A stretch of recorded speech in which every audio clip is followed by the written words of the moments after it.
mo. Tigilan na sana ni Claire Castro ang kanyang pagsisinungaling at ni Bongbong Marcos. Okay, so sana yung mga sundalo at pulis makinig sa akin dahil niloko kayo ni Bongbong Marcos. Which is what's going to be revealed. And hindi ito fake news because this is based on evidence galing mismo sa ICC. So, i-release nyo ito, i-share nyo na sa inyong mga chat groups, kainuman, kabarkada, kaek-ekan. Ayan, para malaman ninyo kung nakikinig kayo, ha? Kung nakikinig kayo, yung mga sundalo at pulis, sana nakikinig kayo. Hindi ba dahil niloloko na naman tayo ng ating commander in Coca-Cola? Ay, nako. Okay. So, ano ba itong sinasasabihin ko ngayon? Okay. Bibigyan ko muna kayo ng konteksto. Okay. Eto. Naalala niyo tong sinabi ni BBM. Yan. Ang sabi niya, palakihin natin para makita niyo. Okay. Okay. So, ang sabi ni Bongbong Marcos, di ba kasi pinatanong siya, bakit mo sinurrender? Di ba, bakit mo sinurrender? Ang sabi ni Bongbong Marcos, Interpol asked for help and we obliged because we have commitment to the Interpol. We have to fulfill. Okay. If we don't do that, they will no longer help us with other cases involving Filipinos fugitives abroad. Okay. So, sabi niya, may request kasi yung Interpol kaya sinurrender. So, kaya ako sinurrender kasi may request yung Interpol. Kaya hindi natin ito ginawa, baka hindi na tayo tulungan ng Interpol sa mga fugitives abroad. Ganon, hindi ba? Ganon ang eksena ni Bongbong Marcos. Okay. Ano ngayon ang tunay na nangyari? Ano na ngayon ang tunay na nangyari? Siyempre, meron kasing kalalabas lang ito kahapon. Okay, kahapon. To. Straight from the ICC website. Okay. Ayan, public redacted version of prosecution urgent application under Article 58 for a warrant of arrest against Rodrigo Roa Duterte. Kalalabas lang. So, yung warrant, nag-request ng warrant ang ICC, ang prosecutor ng ICC ng February 10, 2025. February 10, 2025, di ba? Okay. Bakit ganun sila ka-urgent ng February 10, 2025? Ang haba ng investigation, no, di ba? Tapos biglang February 10, saka kayo nag-request ng warrant. Bakit? Bakit ka mo? Sabihin nyo muna, bakit? Sabihin mo muna kayong ganyan, bakit February 10, 2025 nag-request ng warrant? Everybody now, in your homes, sa mga offices, sigaw ang sambayanan. Bakit February 10, 2025, biglang nag-request ng warrant ang prosecutor ng ICC sa mga judges? May mga taga Mindanao dyan, nanonood ba kayo? Nanonood ba kayo? Ayan, ang dami na nagbabakit. Bakit? Ano to? Chicken bucket. Okay, so bubuksan na natin ang envelope. Ang di ba? Napaka-sneaky. Okay, nandito yan. Okay. Ito ang dahilan ng prosecutor kung bakit nag-request ng warrant of arrest ng February 10, 2025. Okay. Ang sabi sa mismong dokumento ng ICC, there is a realistic but time-limited possibility of securing Duterte's arrest. In the late 2024, the government of the Philippines publicly announced for the first time that it may execute an ICC arrest warrant. In late January 2025, the government publicly stated that it would execute an ICC arrest warrant if a request to do so is made through Interpol. Itong pinaka maganda dyan, yung redacted. Okay, ibig sabihin po ng redacted, confidential. Okay, 570. Ayan o. Confidential. Ito yung ano niya, may document confidential. Hindi nila nilagay kung ano. You know what? Kung ano ito? In the context of this paragraph, it is the government communication to the ICC. Communication ni BBM sa prosecutor. Yes, because yung mga ganyang communications, they are confidential. Okay? Because they are diplomatic correspondence. That's why it is redacted. Sabi ng ICC, okay, so nakita niyo yung reason ng ICC, di ba? Public statement ng gobyerno ni Bongbong Marcos at ang suggestion noong January 2025 ni Bongbong Marcos ng gobyerno niya na i-execute namin ang ICC warrant. Basta i-request nyo lang via Interpol. Okay. Nagets nyo na. Nagets nyo na mga friends. Nagets nyo na. Kung nagets nyo na, madali namang mag-gets, diba? Diba? Gets. Okay. Tapos, after nun, biglang may redacted. Di ba? Kasi kung public announcement yung redacted, hindi mo mai-redact. Kaya yan ay official government communication to the ICC, kaya redacted. Nagets nyo? Okay? Usually kasi pag diplomatic correspondences na ganyan, redacted yan. Okay? So, niredact nila. Okay? Should this eventuate, the prospects of arresting Duterte will likely disappear. So, ano ibig sabihin yan? Kung mangyari ito, okay, should this eventuate, the prospect of Duterte will likely disappear. Ano yung dito sa redacted? Ano dito yung sa redacted? Magkatabing sentence eh. Ano dito yung sa redacted? Ang sinabi ng ICC na should this eventuate. Ano yung ibig sabihin nun? Ibig sabihin na should eventuate, kung mangyari ito, ang possibility na ma-arrest natin si Duterte ay mawawala. Okay. So may sinabi ang gobyerno ni Bongbong Marcos or anyone, okay, si Bongbong Marcos, whoever, na nandito yan sa redacted. Ngayon, nangamba ang ICC doon dito sa nakalagay sa redacted. Na kung mangyari yung nakalagay sa redacted, baka hindi na nila ma-arrest si Digong. Ano yung binalaan nyo sa ICC? Bongbong, na kung mangyari yon, baka hindi na nila ma-arresto si Digong. Ano yan, baka matanggal ka sa pwesto? Kaya, nangamba ang ICC na kung mawala ka sa pwesto, ay baka hindi na nila ma-aresto si Duterte. Nagets nyo na. Kaya, isang malaki na namang budolero ang ating commander in Coca-Cola. O, kayo nagbigay eh. O, kayo, February 10, 2025, nag-apply ng warrant urgent. Bakit urgent?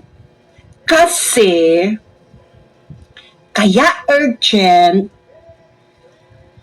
dahil nga, dito sa redacted. Kung mangyari itong nakalagay dyan sa confidential information, baka hindi na raw maaresto si Digong. Ano kaya yun? Philippine government. So, you are actively nakikipagsabwatan kayo sa ICC. Okay? Yung sinabi mo, Bongbong,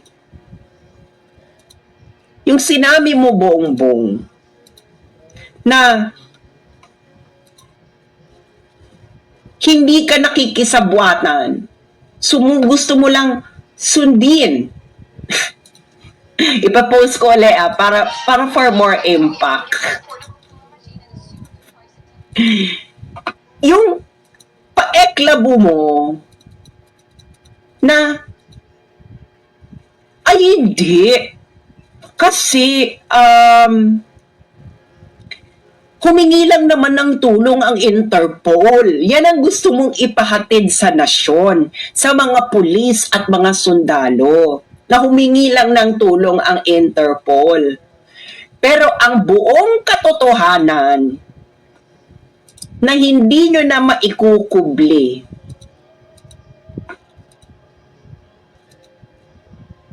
kayo ay actively nakikipagsabwatan sa ICC. Oh, di ba? Interested ako dito kasi hindi ito marireveal kasi this is a confidential information. Itong sa redacted. Okay? Kasi dahil sa redacted na yan, sa official government communication sa ICC, nangamba ang ICC, ang prosecutor ng ICC. Naku, kung mangyari yung nakalagay sa redacted, baka hindi na natin maaresto si Duterte.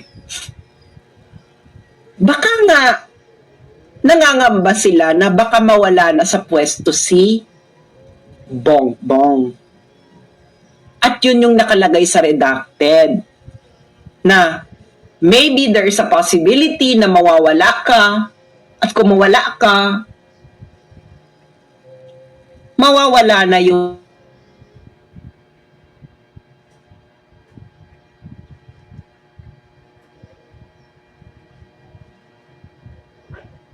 So, ibig sabihin, ang chance talaga ng ICC ay dapat nandyan si Bongbong Marcos.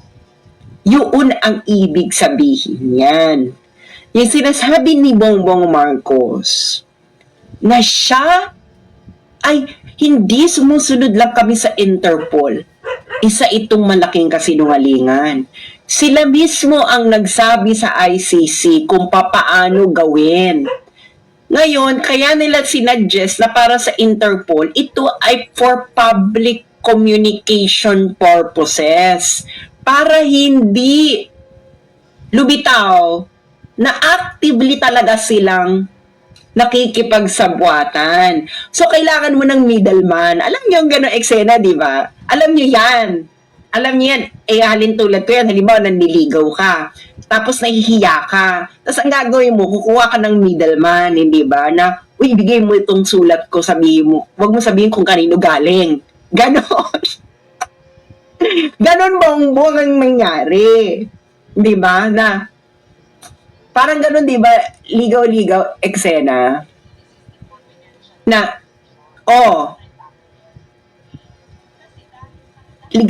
bigay mo tong ko, yung, di ba kung may crush ka, di ba? Kung may crush ka, tapos nahihiya ka, ang gagawin mo, kukuha ka ng conduit or ng middleman. Tapos sabihin mo sa middleman na, uy, bigay mo sa kanya, pero huwag mo sasabihin na galing sa akin. Ganon. So, ikaw, tigilan nyo na yung pagkukunwari. You actively participated. Kayo ang nagbigay. Kayo ang nagbigay ng way The best way, di ba? Ganito na lang, parang ganito yan eh. ICC, gusto na namin mawala si Digong dito sa eksena. Okay? Pero ganito gawin natin kasi baka masama sa panlasa kung talagang actively kaming lalabas na ipakukulong namin si Digong. Ganon. Kaya ang sabi ng gobyerno ni Bongbong, i-execute namin ng warrant pero padaanin niya sa Interpol. Ganon. Di ba? Ganon, di ba? Oh, ganon ang nangyari. Hindi ba?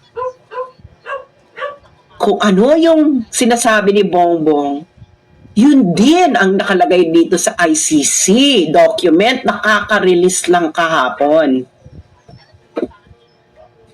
Na sumusunod lang naman kami sa Interpol. Gago ka ba? Bakit hindi ka susunod? Ikaw nga nag-suggest. Ang gobyerno mo nga ang nag-suggest. Ang gobyerno ni Bongbong Marcos ang nag-suggest sa ICC na padaanin niyo sa Interpol. Ngayon, si Bongbong, sasabihin niya sa nation, nag-request kasi ang Interpol eh. Gag si. Kaya mo tinupad yung request ng Interpol dahil ikaw ang nag-suggest na padaanin sa Interpol na pag pinadaan sa Interpol, isi-serve ang warrant of arrest. Nag-gets yun na yung plot. Nung hindi pa lumalabas ang document, para siyang twist, di ba? Parang twist sa pelikula. Di ba? Yung parang twist sa pelikula. Nung isang araw, ang nakikita pa lang natin statement niya na, hindi, mga kababayan, nag-request kasi ang Interpol. Alam niyo naman, member tayo ng Interpol, kaya kailangan tayong sumunod, otherwise hindi nila tayong pagbibigyan. Biglang may plot twist. Kaya alam nyo, napansin ko kay Bongbong, ang pamilyang ito parating may plot twist. Kaya ako na sasabihin nila, huwag mo na kayo maniniwala, hintayin nyo muna yung plot twist. Para siyang girl, nanonood ba kayo mga Christopher Nolan films? Yung Inception, Interstellar, yung ganyan ba, yung mga ni Chris Nolan, di ba ang hilig ni Christopher Nolan sa plot twist? Parang ganyan ang pelikula ngayon. May plot twist, hindi ba? So, gobyerno mo, Bongbong, ang actively nagsasuggest sa ICC. At ito talaga interested ako dito sa redacted. Bakit? Kasi kung mangyari yung nakalagay sa redacted, baka daw hindi na nila maaresto si Digong ng ICC. Hindi na, most probably, hindi na nila maaresto kung mangyari yung sa redacted. Ano ba yan? Mawawala ka sa pwesto or wag naman sana or alam yung may taning na buhay ni Digong. Pero kung alam niyo na may taning yung buhay ni Digong, tapos pinagmadaling ninyo, hindi ba parang mas nakakaloka yun? Yung, malapit na mategi, si hulihin nyo na. Saan yun? Hindi ba? Pero, given na ang gobyerno natin ay commander in Coca-Cola, hindi malayong pwede rin yun, hindi ba? Alam niyo naman, ang mga adik, animal. Pero, i-discuss ko mamaya yung word na animal, ha? Pero baka ang more like, pwede rin na, baka mawala na kasi kami sa pwesto. Kung mawala na kami sa pwesto, hindi yun na maaresto kasi ang papalit yung anak niya. Kung anak niya yung pumalit, paano maaresto? Alam nyo na. Again, February 10 lang po nag-request ng warrant ang ICC. Bakit sila nagmadali? Nagmamadali sila. Madali. Dahil nga, kung mangyari yung nakalagay dito sa redacted, baka daw hindi na maaresto si Digong. Yung redacted na yan ay government communication yan. Yes, boom. Nakikita niyo yung flow, di ba? Nung paragraph.